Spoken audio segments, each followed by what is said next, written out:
Just call it order. Call to order.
Get Alright, we're all your set. steps in.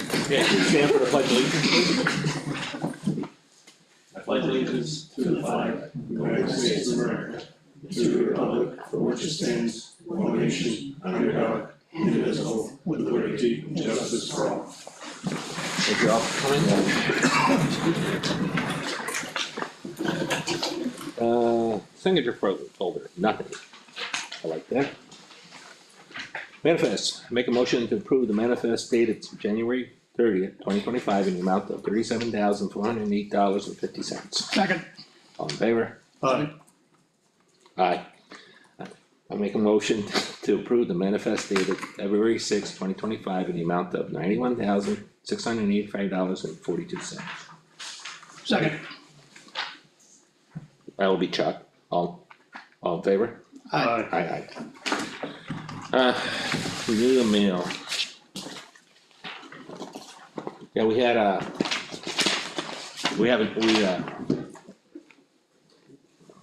details in our Northeast Resource Recovery Association, who we used to use in the past for the waste coming out of the transfer station, electronics, glass, tires, and scrap metal. And the only thing they're doing now today is glass, but this is for 2023, I believe. yeah, because it says 2024. It says it's 2023 to, I think, middle of 24. So 6 I'm months, correct. 6 months. Yeah. Yeah, so half and half. So it was electronics was 4,962 pounds. Glass was 56,000 pounds. Scrap metal, 31,000 pounds. What's nice about scrap metal is we got a supplier that provides a container free, picks it up free, and he pays us for the scrap metal. Versus before, we had to pay for it. We're bringing the container in and everything else. And we're getting no money for the steel. And tires.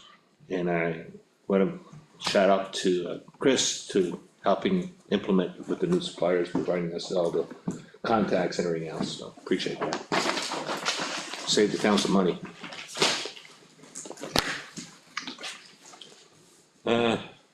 Department reports. Chief Howard. Yeah, January, off to a bit more normal start, 270 calls for service, no arrests, 33 motor vehicle stops, 3 motor vehicle accidents, no canine deployments. Pretty cold this month, so wasn't really much going on for the dog. And then the other one I put in front of you too is just a breakdown from 2021 to now. It's just our yearly calls for service, so everybody can kind of see the increase and influx of them as they kind of go. So 2021, 2,931 total calls for service in the year. 2022, 3,746 total calls. 23, 3,422. And last year, 24 is 4,175. I did give it to Caitlin to put in the town report as well, attached to our yearly stats. Excuse me. So did you provide a reason why the increase of almost It's- 1,000, 1,200? It's a Calls. multitude of things. It could be from the traffic to our proactivity and everything in between. With more people comes more calls for service. And we've definitely seen an increase in traffic and Could it be more too, that there's more of a presence of yeah, you absolutely. guys out there Yeah, proactivity versus- of us being out there and observing? doing our jobs, yeah. Okay, questions? Sure, I'm good. audience? Thank you. None? I Okay, have something to say, but nothing with your stuff. no, we'll talk about chief. No, Thank you, gentlemen. Thank you. JT, Alright, our fire chief. so for the month of January, we were exceptionally slow. I don't think I've seen a month this slow since I started. Only 17 calls for service through the month. Of those 17, 4 of them were up at Green Mountain. 9 of them were during our daytime coverage, 8 of them were outside the daytime coverage. We had a motorhome fire, mutual aid, 10 medical calls, 1 motor vehicle accident, 2 gas leak, a carbon monoxide incident, a fire alarm, and a carbon monoxide alarm. So the fire motorhome, is that in Effingham? That was mutual aid, so that was in Wakefield. Gotcha, okay. We did also go to mutual aid to Center Ossipee for a carbon monoxide leak in an apartment building. That's really all we had for notable incidents. The Center Ospey scene, did you have EMS command with that scene? Or Sure did. operations command? I did, so I was helping coordinate patients there, we did respond with our ambulance and a couple licensed providers just to help assess the folks that were in the home with the carbon monoxide leak. Turned out okay. I'm sorry? It turned out okay. Yeah, no transports out of there, everything's okay. Yeah, good.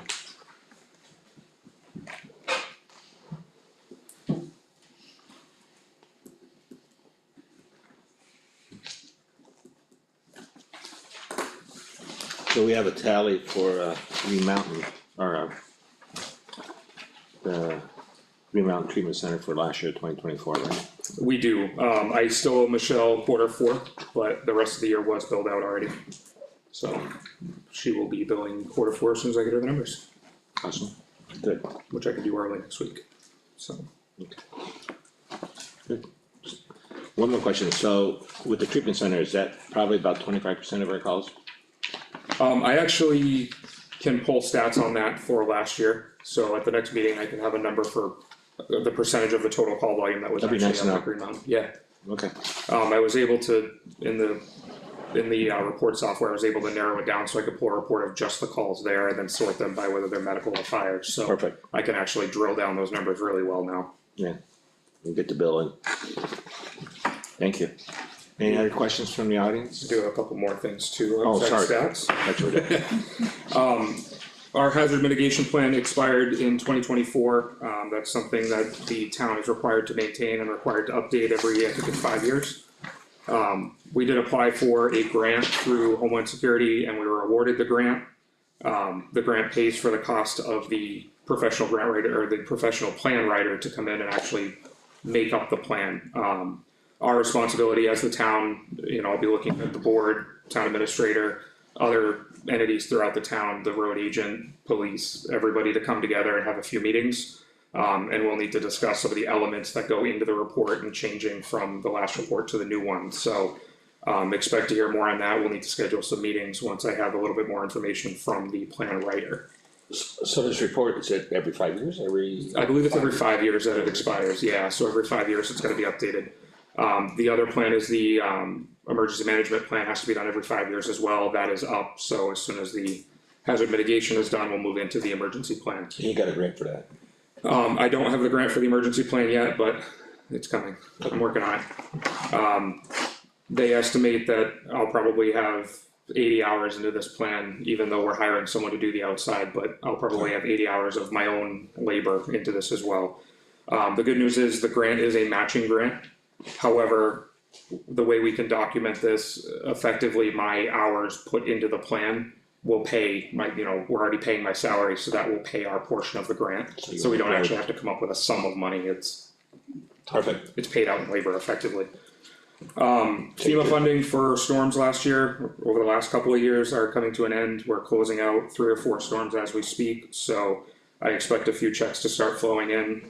I signed the last damage inventory and things like that last week. I had expected a check to come a few weeks ago, but there was an error somewhere in the process that we had to go back and revise, so funding is still on its way. I believe the total I calculated was somewhere around 120,000 once everything is closed out, so. For everything, so there'll be chunks here and there, but the total was somewhere around 120,000, so all that money will be coming back. Speaking of that, it made me think of Molly Philbrook Road, did we determine where we were gonna put that money? Obviously, it can only be used for Molly Philbrook, did we put it somewhere? Is it in the new budget, what did we do with that money? Does anybody know? We have a warrant article. For, I don't think we did a warrant for Molly Philbrook specifically, did we? No, Not but for Molly Philbrook. No, but to take that money from that reserve fund balance and put it into that ETF so that we could utilize. $28,000 on it. And that references the grant money? Yes. Okay. Do we have a plan to do any of that work? Yeah, actually, when I met with Ron that day, I asked him to, plan on that being scheduled this summer. Make a note. Because you did bring that up, we need to have a discussion, because there was a match, so There is. we have to come up with $7,000. So we could take that from the road budget, or have a conversation before I know it's a pain in the neck, it's, last minute thing, but. I'm going to verify a couple things. We are, because it's a project, we have a date that we're supposed to have everything in by, so I'll figure out what that is. You can apply for extension, so even if we don't meet that, we can work through that. To have the work done? To have the work done, yes. So I will verify what that date is and how the extensions work.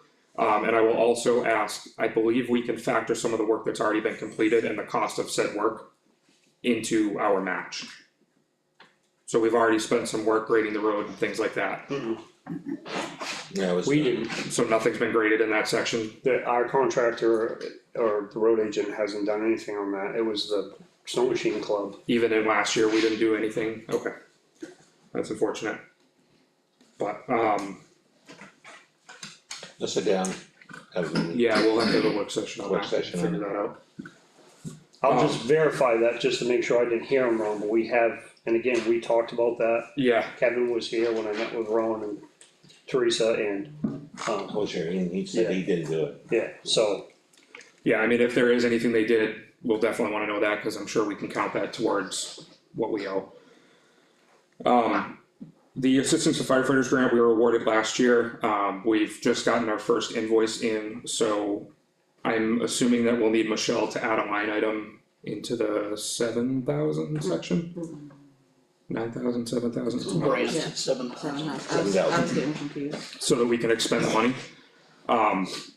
The way the grant works, we have to pay it and have a canceled check showing that it was paid, and then they'll reimburse us. So I just want the board to be aware that I'm gonna submit an invoice, I think the first one was 25,000 that we'll need to pay, and then we'll get the reimbursement back once I submit that we've paid it and have a canceled check. and just like the last go for work grant, that happens pretty fast, right? It does happen pretty quick, as long as none of this stuff that's going on with the federal government affects any of the payments, so. So we need to verify that ahead of time before we send the check. As of right this very minute, we're good. There's been a stay Yeah, placed but if on they it. cash our check, There's been a stay placed, so as of right now, Right. they can't prohibit payment for any of the grants that are already approved. So as long as nothing changes with that, we're good, but I'll Yes. keep an eye on that as well. Unfortunately, we've already purchased the equipment, so one way or another, we're gonna get invoices for it. So okay, we'll play that by ear as we go. The septic tank at the fire station was pumped over the last couple of weeks. It ended up being quite the project. Our septic alarm went off, which triggered the call to the septic company. The gentleman that came out, McKenna Septic, was fantastic. He worked really well with us. He came out a couple of times actually, so we'll be expecting an invoice for him. But they did finally get everything thought out and found the covers and found all the different covers. Shout out to Elliot, the road contractor, for coming out with his machine and digging everything out and unthawing everything, and he had a couple of days of work into that as well. With that being said, he's gonna put the risers on each of the primary caps so that we don't have to do this again, so he's sourcing a couple of those risers now, and he's already got some of the material to fill around them and stuff like that, so we shouldn't have to do that again. While the gentleman from the septic company was out, he did actually run a scope back into the building and checked all of our lines. All of our lines are looking good, nothing is blocked up, so we've been pumped, our lines are good, and the line that was going out to the leach field had frozen, it's since unthawed, so we are in good shape so again. was that the reason why the alarm went off? No, the tank was actually full, And well, but don't we have a schedule to pump that place out? no, No. and since I started, we haven't pumped it, so I mean, it was definitely time. What the hell? Yep, so we're Like gonna, every 3 years. we're gonna Well, have to keep it on probably the yours is- schedule. Yeah, it's not 3 years, it's not a full-time residence, but it should be every 5 years. right, at minimum, and like I said, I've been here 3, so we haven't done it in at least 3, I don't know when the last time it was. Alright, so how do we not have this happen in the future, how do we get a schedule going so we can? I mean, it's kinda hard to schedule that out, again, because our use is sporadic, it's not like a consistent use like you'd have at your home. But, I mean, we do have the septic alarm, and once the septic alarm goes off, we still have about 2 weeks worth of use they're estimating before we'd actually fill. So, I think it's one of those that we have to play by You ear. don't want that stuff to go in the storage, in the septic field. Oh, no, absolutely not, I mean, with something on your calendaring system, I would every recommend 3 years. more to put like 3 to 5 years, whatever. yeah. I mean, we can put it in our software and, Just do it at 3, yeah, test, count evaluate, it, and then find out how much you're taking out. Absolutely. And if it's not much, then put it back to Versus 5. doing this overpayment what we did last, all yeah. the effort we did last. And obviously, depending on how town meeting goes, the usage may increase, so. Absolutely, absolutely, so I'll try and get something and do a schedule software to do our best to remember to keep tabs on that, so, Well, we should do the same here. yeah. I know here was just done in the fall. I know, but, We could probably get them on a similar schedule where we can do both. okay, I got an email this morning from the elementary school, the custodial department or the maintenance department. They are going to be installing the requested emergency outlets in the kitchen as well as connecting the bathroom to the generator during February vacation. I am assuming they haven't asked for any funding and we haven't approved any funding, so I'm guessing they're covering the cost since they've scheduled their electrician, so. but it should. Yeah, absolutely. We have partnered with American Red Cross. They do a free smoke detector campaign. It's something it's recurring all the time. You can go on their website, you can actually request free smoke detectors from them and they'll actually send a crew out to install them in your home for you if you need them. I reached out to them after the incident in Wakefield on Christmas, and they also do a carbon monoxide campaign very similar. They get them donated and then in turn, they distribute them out. So we're gonna be doing a campaign here in Effingham, we're gonna partner with Ossipee and Freedom as well to kind of do all 3 towns in a day. They're gonna come down on a Saturday, we've already got some registrations from all 3 of the towns. And once the details are a little more concrete, we'll have some paperwork to send out. I'm gonna send it home with all the kids at the school, and obviously we'll post it on all the social medias and stuff like that, but effectively we'll be able to partner with Red Cross to provide any residents of Effingham, Freedom, or Ossipee with free smoke and carbon monoxide detectors if they need them. So, So the information getting out there, are you, with the web also for the town web? yeah, absolutely, all the above, we'll put it in every media source we have and try and get as many people as we can, so. And even if you already have them and they're older, they're only good for 10 years, so if you're approaching that 10-year date, it's time to replace them, this is a great campaign to get that done if you can't afford to get them on your own, so. And our goal will be on that Saturday, we'll have somebody from Effingham Fire coming out with the Red Cross volunteers to help with the install, so. I have a question along with that. In the process of this planning, can you inquire with whoever's providing the smoke detectors about, let's say they have an old one in their house that's been on our hazardous materials list, Oh, we yeah. take those back, Good point. the old ones. I will, and yeah, there's some options there, so the different vendors will take them back, so we may have to collect the different brands together and do a mass mailing, but we'll figure that out one way or another. I feel like I had something else, but I think that's it for now, I'm sure I'll remember later, we'll do the Chris today, Sorry I interrupted you. it's all good. I forgot. The Any, chief has it. you all set, Chuck? The chief. Yeah, I forgot something. No, Yeah, just hold on. Any questions from the audience? Nope, okay. Yeah, him partnering with Red Cross reminded me, we're actually partnering with the Department of Safety in the state of New Hampshire and getting a donation of free bike helmets here in the next couple of weeks. So if anybody knows any kids that need a free bike helmet, let me know. We'll have them at the PD. We'll be riding around with them. So if we see anybody riding a bike without a helmet, we'll be You're gonna be riding around with a helmet? Yeah, that's what I was. we'll have them in the cruisers. I'm gonna take some pictures. And one thing I'm reached out to the coordinator of this is maybe next year offering a full bike safety course for the kids in town. Okay. It's just trying to figure out the requirements for it and everything like that. Full circle. Yeah. I remember another officer in another town with your same last name used to do the same thing. Yeah, I remember attending it. I apologize, I remembered what my last thing was. The generator at this building and at the school were serviced, I think it was last week. All is well, they didn't have to do anything extravagant. However, I did get a quote back from them for both this generator and the school generator. Apparently they do a 6-year and a 3-year major service on all the generators. That's not part of the normal maintenance plan that we pay for. It is a significant cost. It's $3,420 for each generator. That is not part of our normal generator budget.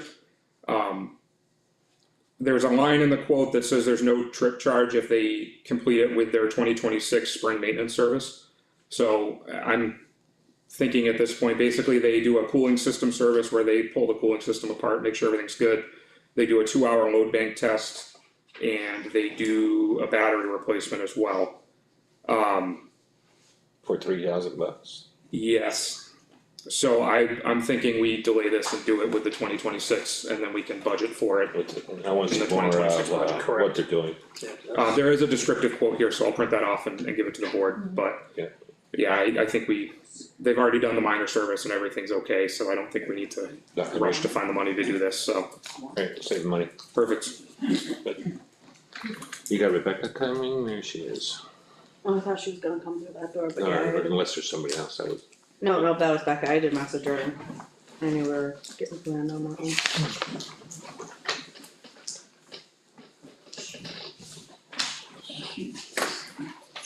Yes, Linda.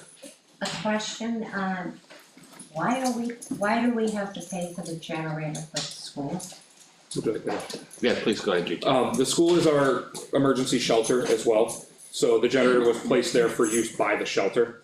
And that is its primary use. The school does have access to it as well, but its primary purpose for being there is the emergency shelter. So the school doesn't have its own generator? They do not, and as we found out going through this generator, it only provides power to selected outlets in the gymnasium, a few items in the kitchen, so it does keep their refrigerators running. It does power part of the heating system for the school, and that's it. So it's not doing classroom lights, it's not doing, their computer systems. It is truly only doing the parts that we need in an emergency, so the generator's not really keeping them running per se during an outage, so. And they do pay for the propane to run the generator, so they do still pay for that portion of it. They're getting a deal. Yeah, but I think the school ought to have one definitely. We, Chris and I attended a couple of the maintenance committee meetings, and we raised the point that generator is aging and will eventually need to be replaced. And we kinda laid it out there and said, now's kinda your chance, if you can upscale that generator to power your whole building, now's your time to do it, and that would be your responsibility as the school at that point. And, if we were gonna provide any financial funding, it would be equivalent to what we currently have, we're not gonna pay to upgrade you any better. And effectively, they said we're all set, so. Does anyone know what they do if the power goes out on a really, really cold day? Do they just say, okay, we're going home, or? Yes, That's their plan, and, I made it clear from an emergency management perspective, the school should almost be an asylum area, we don't want those kids to be put out on the roads in the middle of like the April winter storm, for example, had that been a school week. We may not want you to send the kids home, we may need to keep them in the school. So, Good point. they were not in favor, so at this point, if something like that were to happen, we would utilize the gymnasium as a shelter, and we'd have to move all the kids into the gym where it's warm and lit. So, through those meetings and the conversations, the only other elementary school in Governor Wentworth that has a generator is Tuftonboro, and the town of Tuftonboro has the same arrangement, that is their emergency, one of their emergency shelters, so the town of Tuftonboro outfits the school with the generator, which is trailered. They have a much more complex arrangement than we do. And they were asking for the permission from the school district to put a fixed one on site. So, and I do believe that they were granted, eventually they were granted, I do believe so. which is not gonna happen this year, it's next year or the year after. I believe they're just starting Yeah, to, they're starting gather the funding funding. because they were looking at $100,000 project for the town of Tuftonboro. Well, as much money as we pay them, I just figured they should have a generator.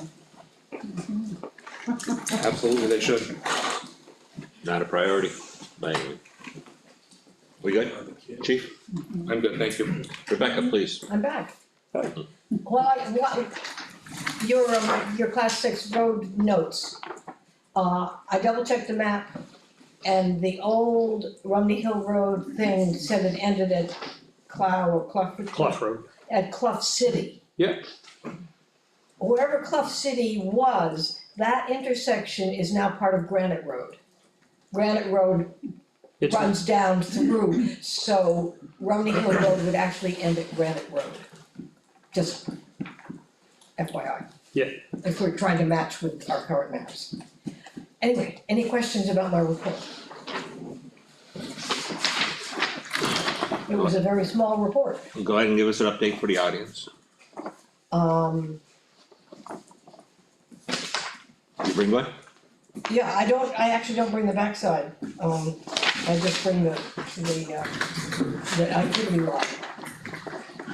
so the only question I had is answered by one of the last three, and that's what's going on Champion Hill Road, so.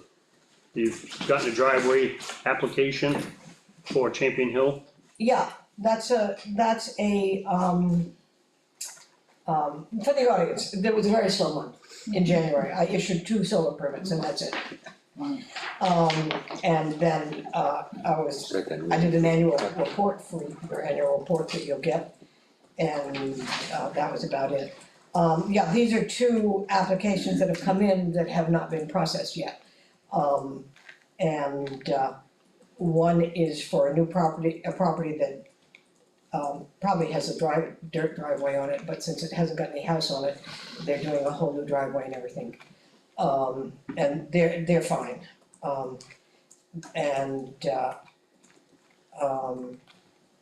The Seacoast Mobile Homes owns 1 lot on Green Mountain Road and 1 lot on Champion Hill Road, and they're putting manufactured housing on both of them, and they seem to know what they're doing, they're licensed for installation as well as being the owners, so. Is that all one property or is there 2 There are 2 properties? properties there that belong to Madeiros. That, yeah, just sold. They both sold, couple in months ago. fact, the lady that was in here this morning, Caitlin, with the permit, remember? Yep. She was the owner of the other one, of those same 2 properties. That she and her husband had just bought the larger lot, the 9+ The one with lot. no house on it? Hmm? The one with the house on it? The one with the old house on it, yeah. Okay, and what's the size of the other lot, The other lot is just over 2 acres. It's a- That's where the mobile home's going on, Yeah. it's- or, so- I shouldn't say a double wide. Well, yeah, it is a mobile home. There's Double a wide. variation on it, a lot of different languages about it, but, Well, we're not allowed to put mobile homes, are we? Yes. oh yeah, Replacements, right, or, no, you can do it, we just can't put them in the historic district or the Province Lake district. And it has to have a HUD seal on it. Has to have a HUD seal on it, has to be installed by and inspected by a state of New Hampshire installer inspector, and it has to meet everything else okay, I didn't that know. we require, but, really, that we do allow it. And they can't be used as accessory dwelling units, Got it. that's a big one. Answer your So- question? Yeah, Yeah, I see they started to put the driveway in, Oh. they had to cut the trees in. Yeah, well, yeah, I mean, I've met with him, the mobile home permits are waiting on the signature from the health officer. So, Okay, good. Questions? I don't know, so, Audience, questions? Thank you very much, Rebecca. alright, Just in time, Rebecca, there's a gentleman here for you. oh, geez, getting busy out there. Thank you. Notes on it? Thank you. I'll go gather up my pens. See you in a minute. So, I don't want to back up, I just want to give it back, if we don't own the house. I don't- So is that not your address? Yes, so what's the correct address? Rebecca, you wanna shut the door? Thank you. Board of Selectmen reports. Alright, did we get our USB for the student list for I have. verification? I had an email sent out, they said they would email me, I'll send a follow-up, I know they said beginning of this month, so, Yeah, and there's I'll usually send a a time follow-up. limit of like, only a few weeks within the month. yeah, so Okay. I'll send a follow-up. I did get a request from a couple of citizens around the date and time for the candidates night. Caitlin, I talked to her today, she's basically working on that with the town moderator. We'll post it on the town website when we get that information. Take this now, or you wanna take it later? We can take it after Well- everything. No, you wanna do it now? Yeah, Let's do it. Okay. So the historic town hall project, so I'm gonna give a bit of a background of where we get to get to today, just so we make sure we've got a record of it in the system. So we followed the town procurement process relative to advertising for contractors, newspaper, Conway Sun. Caitlin also did an online site for online contractors. I personally reached out to 6 folks that basically we have talked to in the past that have been off the New Hampshire Preservation Alliance directory of contractors. We required a site visit for anybody that was interested in bidding on the contract. 1 company showed up, Cobalt Construction Management, Chris Garcia. We've worked a couple of different, being the sole bidder, we've worked with him a couple of different meetings to basically talk about the refinement of the proposal to make sure we could get what we wanted. As a result of that process, Leo asked me to follow up with NHMA legal counsel to make sure as far as process goes, we weren't violating anything from a standpoint of contractor law within New Hampshire. We did get written confirmation of that because of the sole bidder. We weren't violating anything by talking to the contractor to try and refine that proposal. Can I jump in? Yep, go ahead. Clarify some of your statements? Yep, Chuck brought up to the board, was it in November? Caitlin? November 17th. So that, the request on 26, sorry, 26, the request on 1 week delay. Is that correct? yeah, it is. Right. And on top of that, come to find out, when did you meet with Cobalt? The committee, Didn't, It was like the first- it was after that. after the holidays. Yep. So, first time I found out about it, we delayed the quotes coming for 1 week, quotes never came in.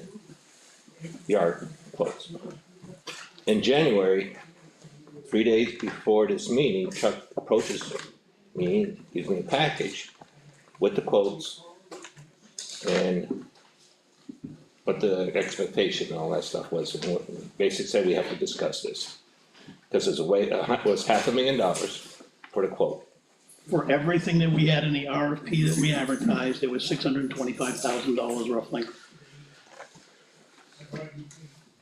I took it as a shock, I'll be honest, for what we're doing.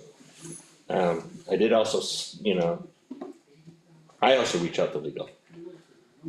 And my personal opinion, I mean, I understand where you're going with it, but I don't even wanna open that quote.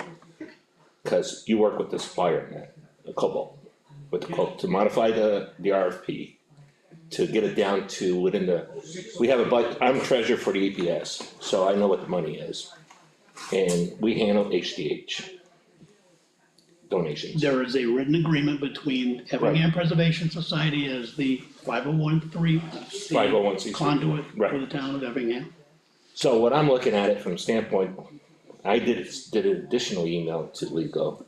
And my feeling is, since we never saw the quote, you were supposed to, at least you should have came back a week later and said, well, you shouldn't open the quote. We should open the quote, and then you went and go ahead and talk to them. But you shouldn't have opened that quote. It should have been sealed bid, that's what the RFP requested. My feeling going forward, new RFP, get some sealed bids in here. That's my feeling. Okay, so let me just further this, cause Go ahead. that will help. So we currently have 4 grants right now, 2 from the library, 2 from, for the town to support the project. 2 of those grants, 3 of those grants are very specific to the ADA bathroom project. There's a $20,000 grant for, the Moose Plate Arts Conservation. There is a, $33,000 worth of library grants for flooring and ADA. If we do not do the work this summer, early fall, we basically give those grants back, we forfeit that money. With the LCHIP grant, we have $163,000 that we have not used out of the original $344,000 grant we have.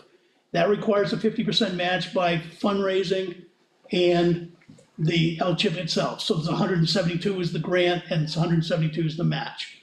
We've got 163 left to go. With the way the RFP was worded, and this was in hindsight, a mistake on my part. I went too much detail by room to request on the quote. As a result of that, the way the quote came back,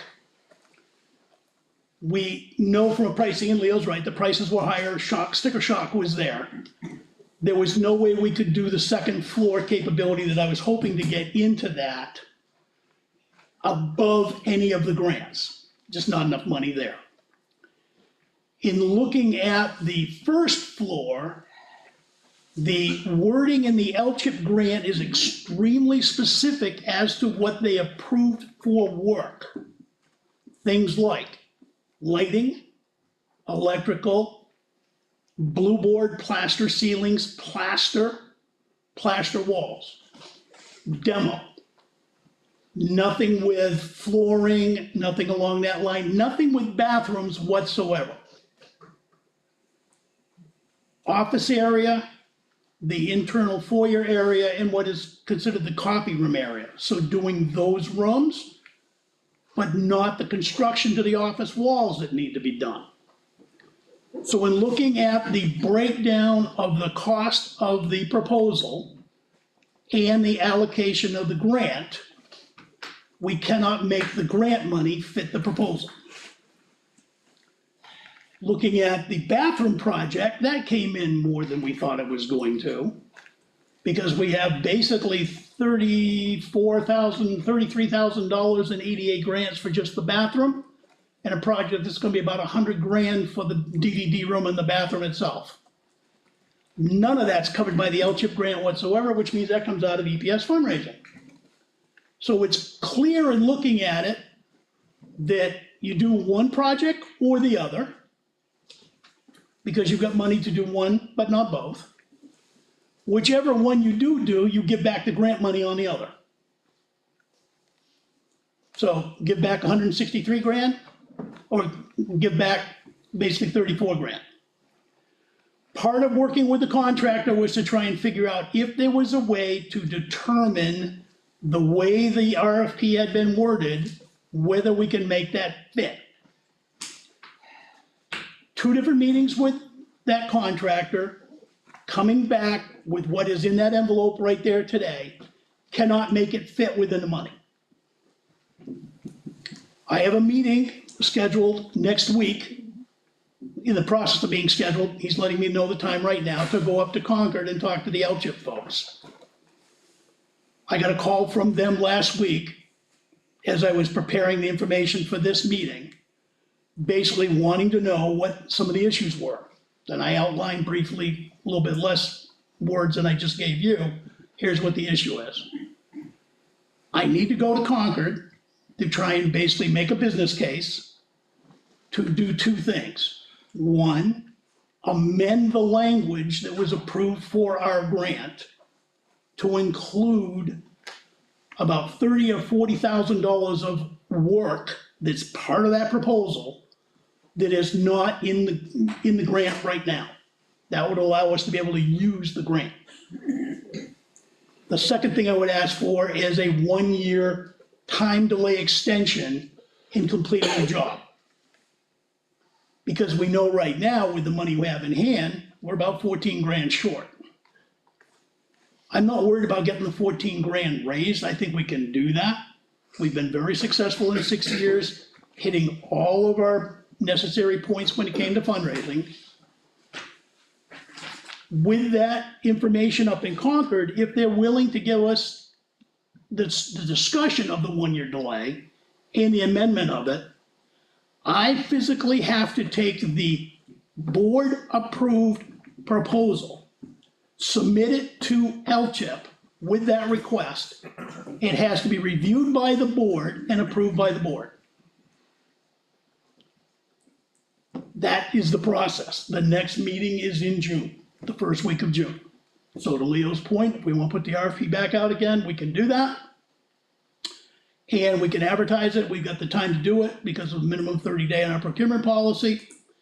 The issue is going to be making sure we have all of that information back up there before that June, early June date.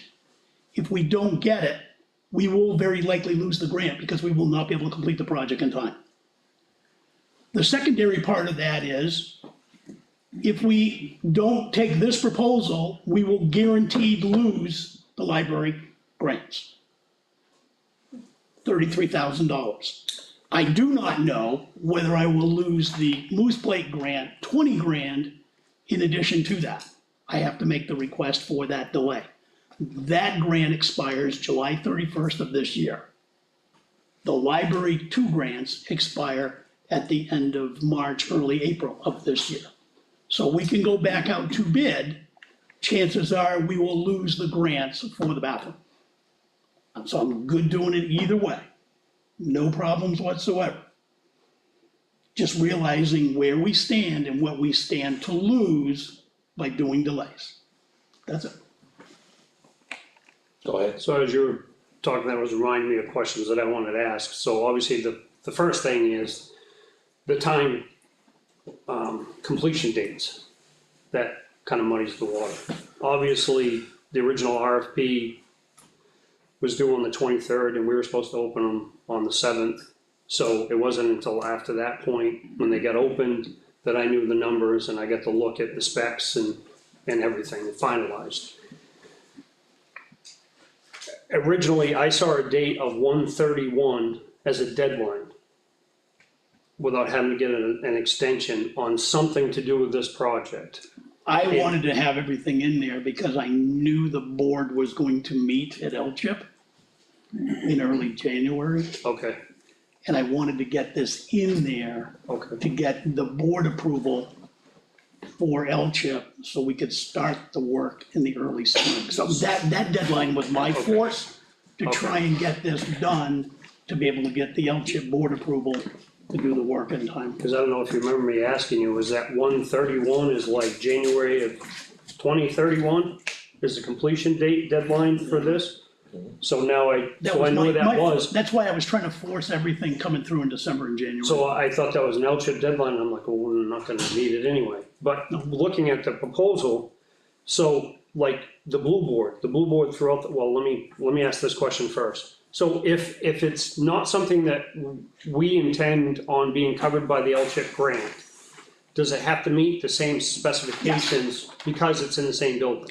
No, because it is on the National Register of Historic Places, and because we are under a 15-year deed easement with LCHIP, LCHIP has to approve any work on the property, including the building, Okay. for the next 14 years. We're down 1 year now. I figured there was something, I just wanted to ask the question. And the other thing is that obviously blue board is much more expensive.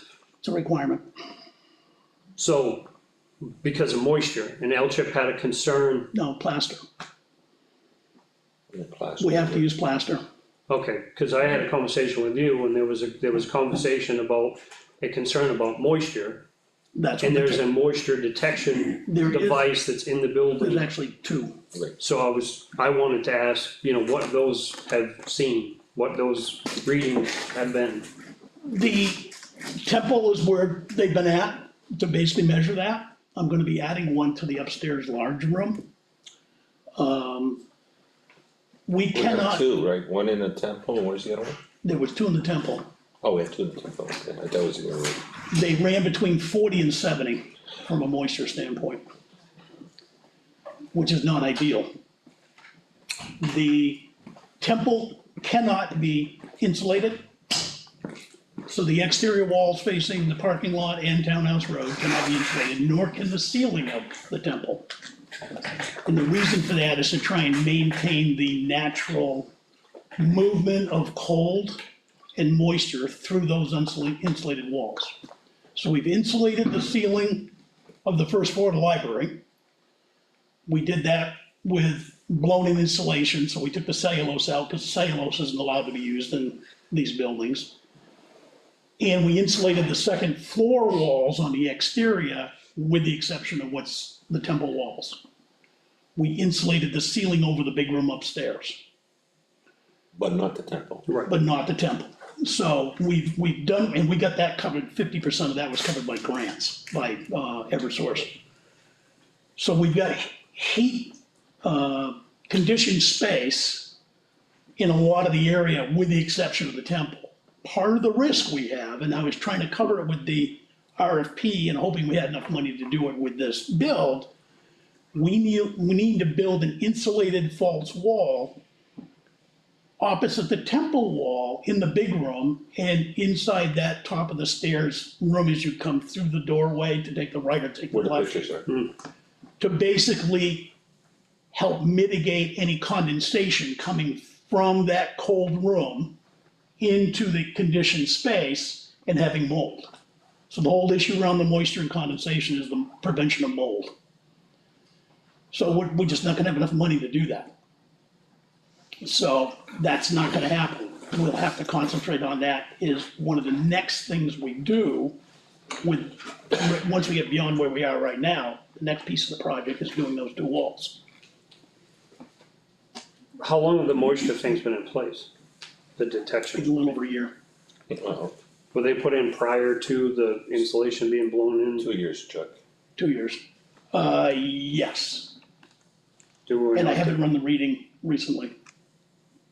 I'm just curious, since we insulated, did the insulation that we have done and updated the insulation, has that affected I do not know the answer to that question. what's going on I haven't run the numbers. so far? You know what I mean? Yep, I do. Um, And it is a worry. So with that partition wall, you're creating, it's not going right up against the back wall of that No, wall, so part there's of a the big issue- cold space between. It is, so the ceiling, like the office ceiling, part of the reason for the cost elements is, and the reason the pricing was high to begin with, we're not allowed to use anything that's a nail. And everything was screwed, so everything was priced as screwed in rather than nailed in.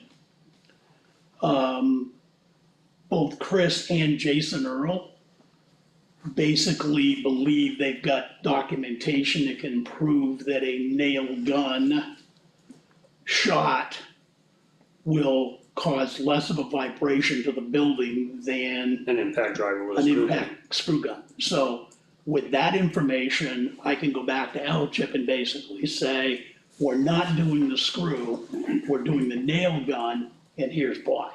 But I gotta prove that. So we did the main room of the library, I had to screw that whole ceiling, the scrapping in that ceiling had to be screwed 100%, couldn't be nailed. So the use of a nail gun versus the screw gun brought that pricing down to some degree. The other thing that, from a business case that I have to sell in my presentation to them, is when we do the bathrooms, originally there was a 3-holer in there. Well, okay, the exterior walls are the exterior walls, they're plaster, they've gotta stay plaster. Ceiling's plaster, that's gonna stay plaster. But those two interior walls, what is DVD room right now and the inner wall to the second bathroom, were not original. Don't put those up with blue board, put those up with sheetrock. Less expensive. Well, as it came down, pricing difference was almost nothing because of the size of the job. So blue board and plaster stayed for those two. So it was looking in detail further, trying to figure out how to shave the pricing on the project. So you saw these quotes, these quotes now? I discussed the high numbers without seeing the details with Chris back in late December. That's when I went into panic. Yeah, but you I- haven't seen these new numbers. No, I mean, with what we had, I Chris saw the hasn't last, I shared. saw the last one we had, Right, but You Chris see has the- not shared you with these numbers. yes. He has or he hasn't? I've seen those numbers. Okay, that's why I'm asking. I've seen the numbers, I haven't seen the details behind the numbers. But you saw the numbers and what the quote is. Yep. And if you wanna get into detail why, I'll put it on tape. Then you don't want me to do that, Why? cause you're the one that told me to talk to Jason about that revised quote before it came in here. So, I'm not worried about opening that bundle of that envelope. We've been dealing with the contractor all along, trying to fine tune the price. If you want to turn around and put it back out, we can do that. I'm looking We at, will just forfeit about $30,000, $40,000 worth of grants. If that's what the decision is, do it. You're not gonna get any other bidders. can I speak? Yes, Are we good? we're good. Alright. When I saw the price, the $625, for what was being done, it's crazy. I thought it was ridiculous. This is town property, this is taxpayers are putting some of the money in there, just not donations, right? We are doing our $10,000 a year, Okay, yes. so we have to answer those $10,000 on top of that. 18 cents on the dollar so far, Leo. I don't feel comfortable, I don't feel that quote justifies for what he's doing. Price, that's my feeling. I've done construction, I've done stuff, I've done business, I've done a lot of RFPs in my lifetime. Yeah, And, I mean, you can build a house for that price. That's my feeling, I think, well, I think if you go out for another bid with a new RFP, based on what the revised quotes, you might get some more bidders. Suppliers or contractor, that's my feelings.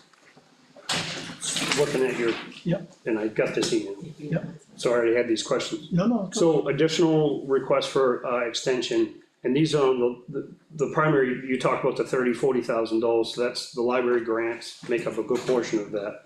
What are the deadlines on those grants, cause it says the completion, library right now, the library grants, Grace is gonna be making a request for extensions, they're currently in the March, April timeframe. The grant that we just got in December through the New Hampshire Council of the Arts, the conservation side, so it's the Moose Plate conservation side. Yeah. Normal Moose Plate preservation we've been dealing with had 2-year timeframes, this one had 7 months. So I've gotta go back and make a request to have that one extended. and I mean, is this the way you typed it up, or, cause it says completion date, so do they have to be completed, or the work has to be started and we have to have awarded a It's contract? supposed to be completed by. So even if the end of- we, Well, unless I can get an extension. so I'm just playing devil's advocate for a second, even if we voted and awarded this tonight, we'd be needing an extension on this anyway. Correct. Yeah, even if you give me the okay, all it means is I can get this before LCHIP and basically get that ball rolling to get them to approve it, to do the work. But you're correct. If we don't get the extensions on any of those 3 grants, we're out and we don't do the work. So just because we say, yep, we're approving this tonight, does not mean we're gonna be doing the work. So if we delay for a month, is it gonna be a big deal? Put out a new RFP? No, that's what I just said. If you wanna put out another RFP, we'll put out another RFP. With the updated scope of the work, Yeah, cause we have a new, yeah, we're I taking mean, you like guys sat the down. second floor, we take out completely. I haven't seen, The front foyer, we take out completely. I mean, Leo, when we met with Leo and Jason and a few of us down at the library, Chris gave us line item by line item to the entire area of the building that I asked for.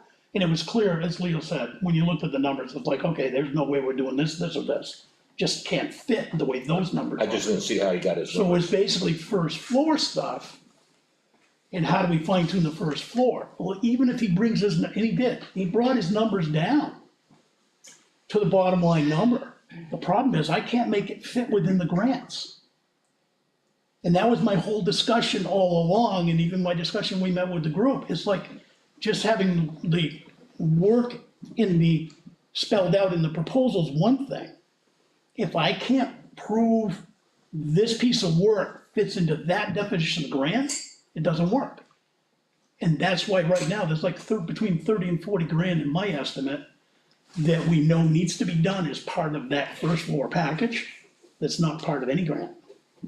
And we don't have enough money for it. So even though Chris came back with lower numbers, great, it still can't fit within the grant. I mean, if we have to get extensions on these anyway, and I know you guys have a lot of legwork and time in, you know, I'd like to see an updated plan, and I would like to see, It's all part of the process. I would like to see it go back out in another Okay. RFP. And, you know, in front of everybody here, we won't, I mean, you already stated you reviewed that, the whole board Well, I've has it. seen the numbers, I haven't seen what he's written in that. But so we'll leave that sealed, hand that back to him if he wants, if he feels confident in those We'll numbers. just tell him no, Based on we'll the just say no. RFP, we'll just put it back out, No, new RP. get an updated scope of work. And put an RFP back out, cause we have to, again, like I said, the onset of this, having those deadlines stinks, but if we're not gonna meet those deadlines anyway, we're gonna be asking for an extension. I'd feel a lot better if we put it back out. Okay. And we just hope we get somebody to come in. And then we, in the meantime, we'll do, all of us should do our due diligence to try to find out any other network that we can extend this even further, possibly to, And that's good, as long as the contractor has to have preservation experience. And doing preservation work is not general contract work, and that's part of the problem. It's a specialty, and a lot of them don't wanna touch it because of the specialty. They wanna come in and do their thing and out they go. I'm not speaking to Cobalt and they're whatever, but if a contractor comes in, it's just the person that's awarded the contract, so if they sub it out, do their subs have to have that same experience as well? They are on the, Or are they Whoever- following underneath the guidance they're, of, they'd be like a general contractor like Chris is. The general's the one that's on the hook. The general's on the hook that basically says, we will do all of the work according to the preservation standards. And that gets reviewed. And if they don't do that, then we stand to forfeit the grant. so for argument, And that's part of the problem, because some of the people I talked to basically said, you mean, I gotta follow these preservation guidelines? Yeah, well, I've never done that, I don't wanna do it. Cause it's a learning curve. And unless they're doing it in the business today, most of them don't wanna do it. It's all specified in the RFP what they gotta do, right? It is, but it says clearly in the RFP that they have to follow the National Park Service presentation standards for preservation work.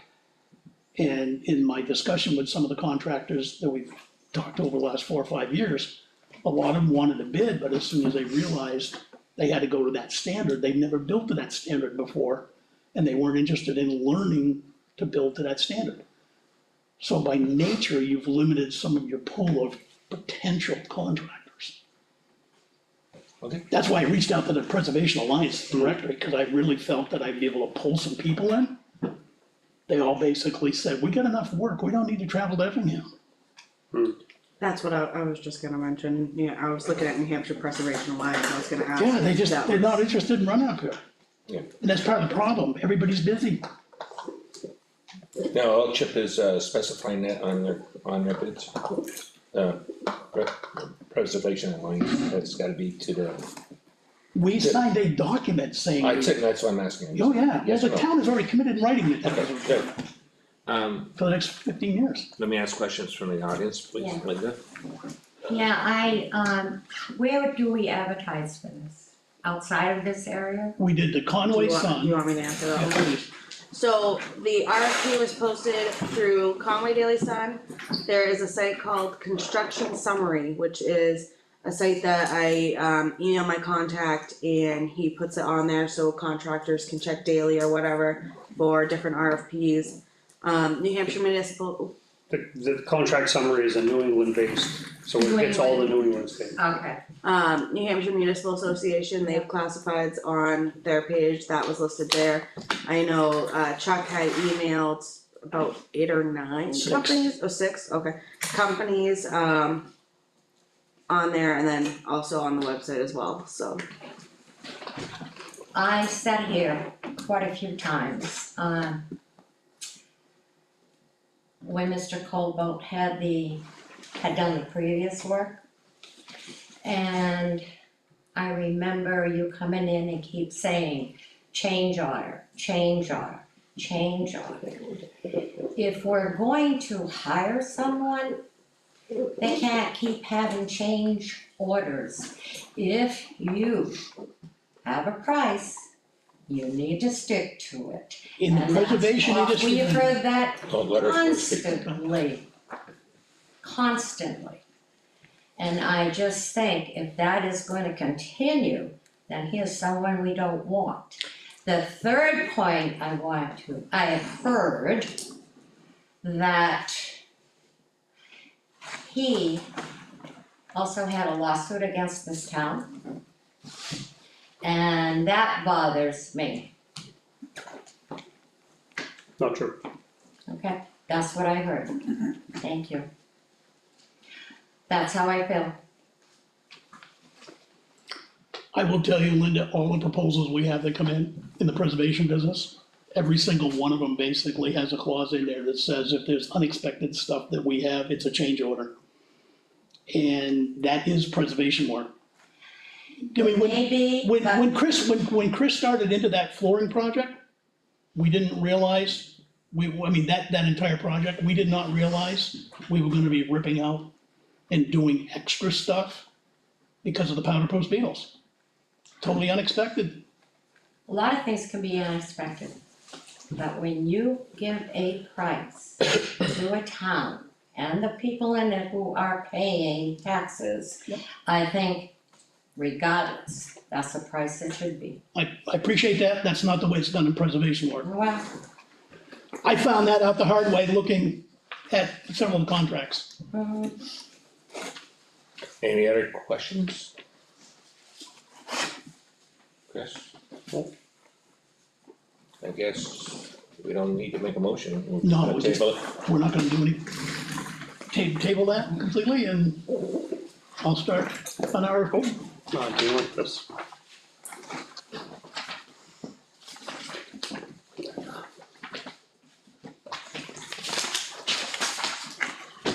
I'll still go to Concord and see if I can get an extension. And a lot of the legwork's already been done as far as rewriting the new scope of work. Yeah, I would say I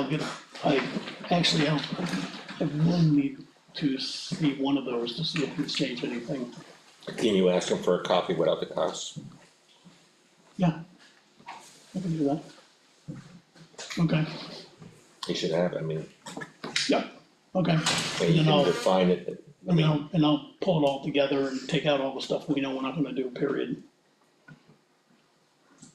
Okay. Cause he has work in there that's, you can't pay for it. Well, at this stage, I'm still gonna go to Concord anyway and find out if they're willing to even, allow an amendment and allow a 1-year extension. I don't see why not, but And hopefully, because of the timing, we should be able to do a complete advertisement RFP and get that completely redone. And for that board meeting where they have to decide all of that, so hopefully they do it all at one time. okay. Alright, moving on, you're all done with your reports? Yes, thank you. Chris? Obviously, we were here most of the last week, so, and if I wasn't here, I was sitting in a plow truck, so. And because I was sitting in a plow truck, unfortunately, I missed the meeting on Saturday, because I didn't get done until late in the afternoon, so the deliberative session was Saturday. Did anybody attend? I was blind as no. I would have wished I could have been there. And on that note, looking at the email from the school district, I'm not an accountant, so I guess I still don't feel like I have a satisfactory answer in response to that equation. And I agreed with that, or I agree with that, because I looked at it and it didn't seem like it was explaining what was provided to us. Sorry, in that November 26th meeting, or it was the one after that, I believe. I buried it, I had it on top and I buried it in a book or something. Do you have it? No, I don't, somewhere's probably. Sorry.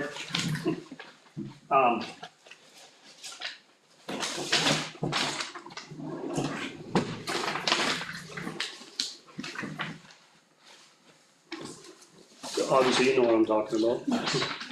Yeah, no, the one with that pretty blue on. For those that weren't here before, is, 20, we got projected 24-25 distribution of school costs for Montgomery Wentworth School District.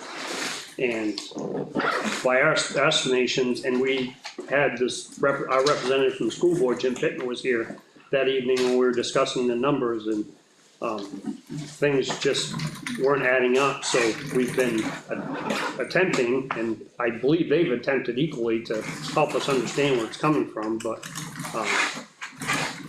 we still haven't got a grasp, and also we haven't gotten an email or a response. I did ask the question. I said, I know that they can't tell us specifics, students' names or things like that, but we do know that, a special needs or whatever, the tuition can cost $100,000+. And we had 10.36 more students that were figured into this equation. So at roughly $18,000. And the other day, we did get something from the school that gave a variation of, which I didn't understand either, a variation of tuition amounts. There was only one that I saw that was 18, and they varied from there into the mid to upper 20s and 30s. we were the second lowest out of the list that was there for the district. So that equation, 75% of our cost is the ADM, the average daily membership. At 10.36 students, it was 18 students, that's $180,000, but they increased us by over 600,000, so I was just curious if we could get a number, and I'd asked them, and was hoping we'd get an email. Are any of those 10.36, or how many of those would be considered coded or gifted or special needs that would range in that 100,000? I wouldn't expect names or anything like that, But just a number. Just numerical. I'll follow up with that. 5 of them, whatever, that's $500,000. Obviously, that's easy to comprehend, that $600 and something thousand figure. I'll follow up, I'll get an answer for that. But I mean, you guys must have got the same email, did you? And No, if you understood it, I mean, please help me. No, I don't know how the special needs number fits into the individual town numbers. I'd say, I thought it was pure ADM, not we're splitting regular students versus special needs students. My understanding was it was just student numbers, period.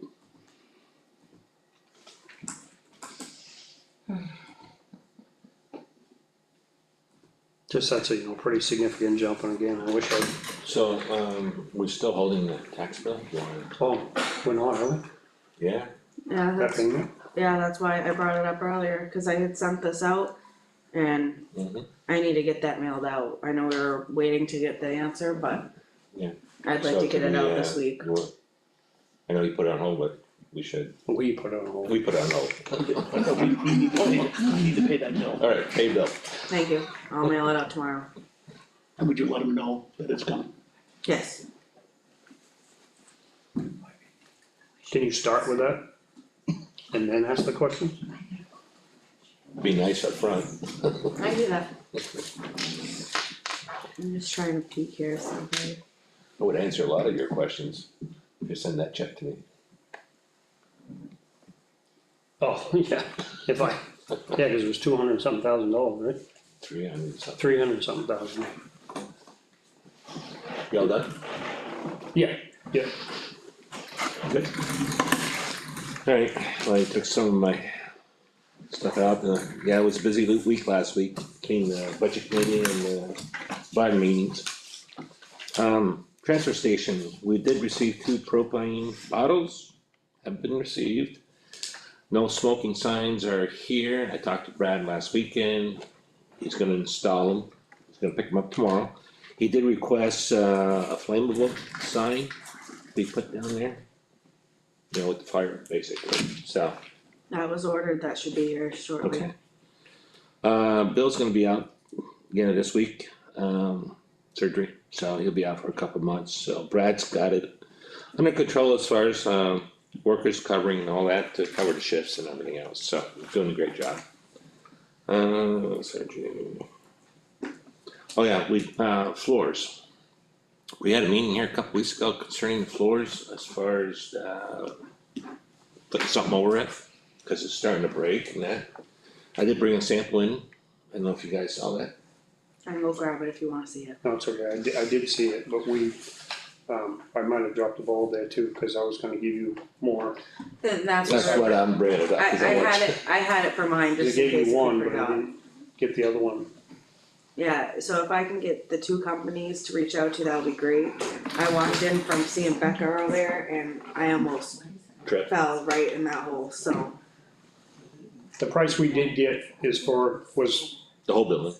for the whole building, but it was $17,000, that obviously exceeds our benchmark and our procurement, so we do have to put a bid out, so competitive bidding for that, so that's what we're talking about, so. Yeah, so if you think of the 2 other companies or anything like that, then I'll be What was happy the to- other company, what was the first one? So J&J out of Conway, J.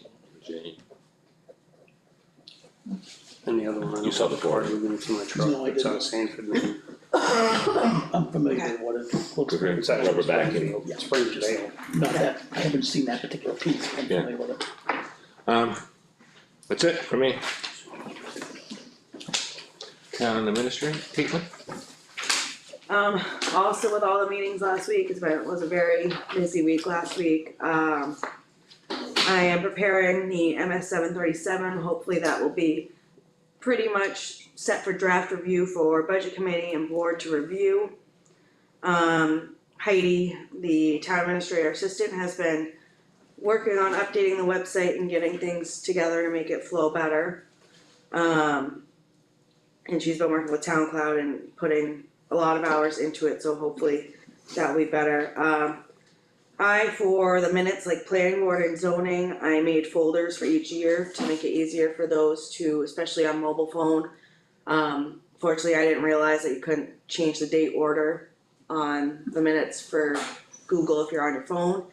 So I made folders for each year, so hopefully that will help be able to look through and see what minutes you're looking for. Other than that, I'm updating warrants and hopefully I could get that town report sent out within the next 2 weeks. Which made me think in regards to tabling the road stuff at our work session before. If we could definitely get it by at least the 18th, that would be definitely recommended because I wanna get the town report sent out to be printed, so.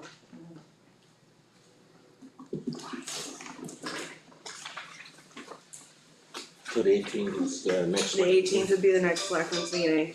By the So- 18th, you said? Yeah, as long as we can have a decision for you guys to vote on during that time, I'll be good. I wanna get it out at least that week, that is the latest week I wanna get it sent to the printers, so. So we have a special work session next week, or can we do that and vote on it, if we go yay and nay? Not a work session, it has It'd have to to be a special, like, regular meeting, right, Well- emergency meeting. Can we do that, so at least give her another week? Can you have a decision next week, or, soon? Yeah, I mean, I'm just, to be honest with you, I'm saying honest with you right now, I'm looking at the 10-day forecast in my head that I saw earlier to see what day it would be. Well, thanks for bringing that up too. I know I had a conversation, briefly with Leo earlier. Due to Thursday, it looks like middle of the day it'll start snowing, probably about an inch an hour. I believe for the most part, staff here will keep an eye on the storm. And if it gets to a point where road conditions are not looking great, then the town hall will probably close early. So just. Well, you're on vacation, I will be gone, yes. so it'll be between the town. It would clerk be town clerk's office and then, Michelle in my office, so. and- Safety first. Back to next week, or you wanna wait till the 18th? No. I will be back Tuesday. But you said we could vote on the 18th, right? That, yes, cause that would be the last week that I would wanna get that sent to the mail for Sure. printing. You wanna wait till the 18th? Or we can wait for the vote till then, but we can have if we wanna have a work session to discuss it, we can do that, but we just can't vote on a work session. Correct. That's the only thing I was going with. Do you need a work session? I don't. Okay, so. I was looking at a meeting for voting next week, so she can get that report out faster. That'd be the 18th. That's what I was referring to on the 18th. Okay, but you're But if you wanna do a meeting and vote by then we can do that next Tuesday, I believe. John, Yeah, we can do it Tuesday, next Tuesday, post this meeting. would that help you? That would help me. You good? I don't wanna rush people, but Wednesday, -7, 11th, if you're talking about the budget hearing, it's Wednesday with a snow date of Thursday, so. Okay, I'm like, wait a minute, are we stepping on anybody's toes doing that? And what's the snow look like between now and then? Wednesday, I Sunday. think is the next one after Sunday and Yeah, and Saturday. Wednesday. Basically every 3 days. yeah, budget, public hearing is at 5 o'clock. So you wanna do it at 4? Here, next Tuesday, the 11th, Or, yeah, or later, if it 4:30, accommodate I'm good. what do you one want, at a time. between you two? I'm okay. Why is it up to me? I would be Because I'm okay with retired. four, It doesn't four or make a difference. 4:30, so I'm no rush. What time? Let's do 4:30, let's set it. I'll You be good? the decision maker. Thank you, You're welcome. well done. Alright, good. Any other additional comments, or? Nope, I'm good. No, So we go to number 9. Leo, I've got a couple questions I do have to run for another meeting, if you don't mind. Oh, okay, go ahead. Would the board like me to put out an RFP or draft an RFP for the bathroom project at the fire station? Get that ball rolling independently of the bond. I don't see a problem with that, because then we can have both costs with the building and, And if we have a reasonable cost, then we could probably move forward quicker than waiting for. you guys agree with that? Also for the door at Station 1, do one of each, same time. Yes, Yes. Alright, perfect, thank you. thank you.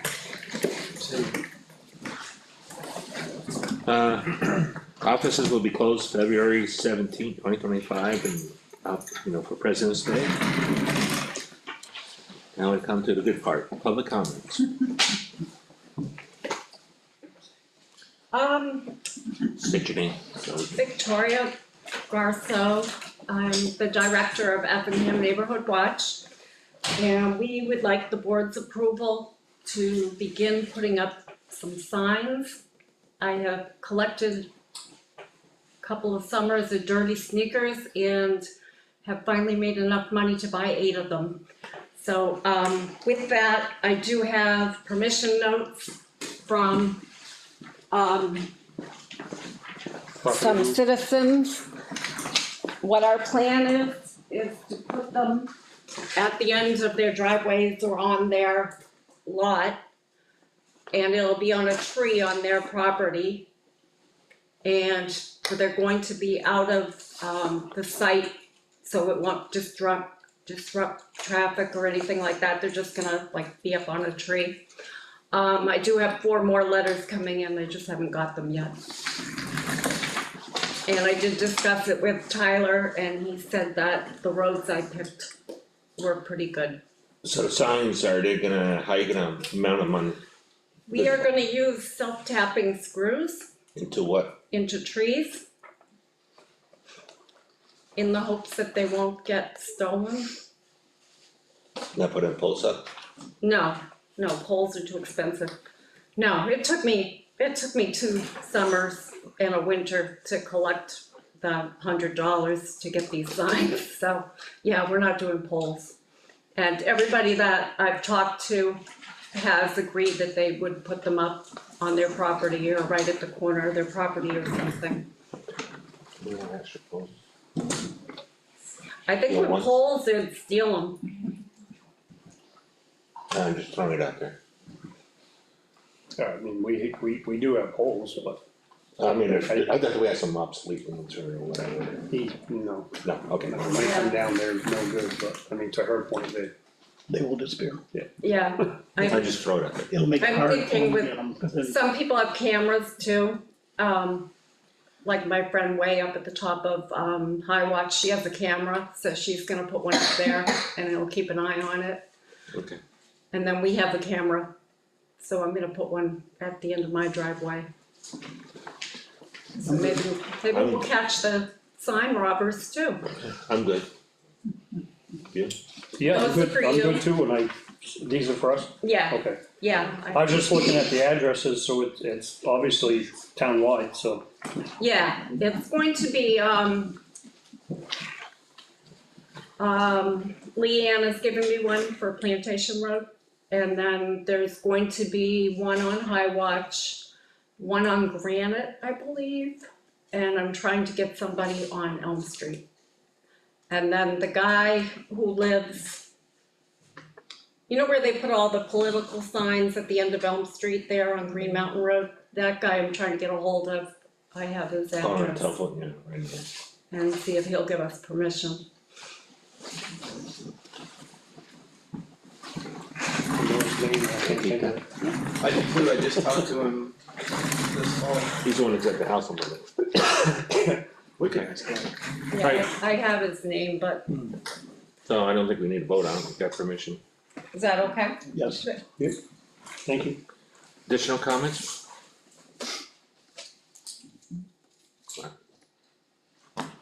I don't know. Good.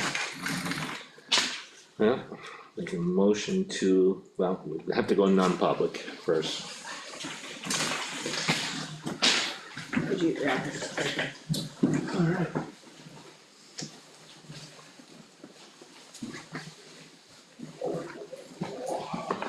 also when you make this motion, can you just take the time? They have their snow totals Ready to already. go now? Yeah, Make a motion to go into non-public, RSA 91-A:3. Hey, how are you? Good. Got the grandma yet? Roman numeral 2C. Got the grandma yet? No. Aye. Second. Over the summer. Second. All in favor? aye. Seems I. Aye. Time 7, 5:30.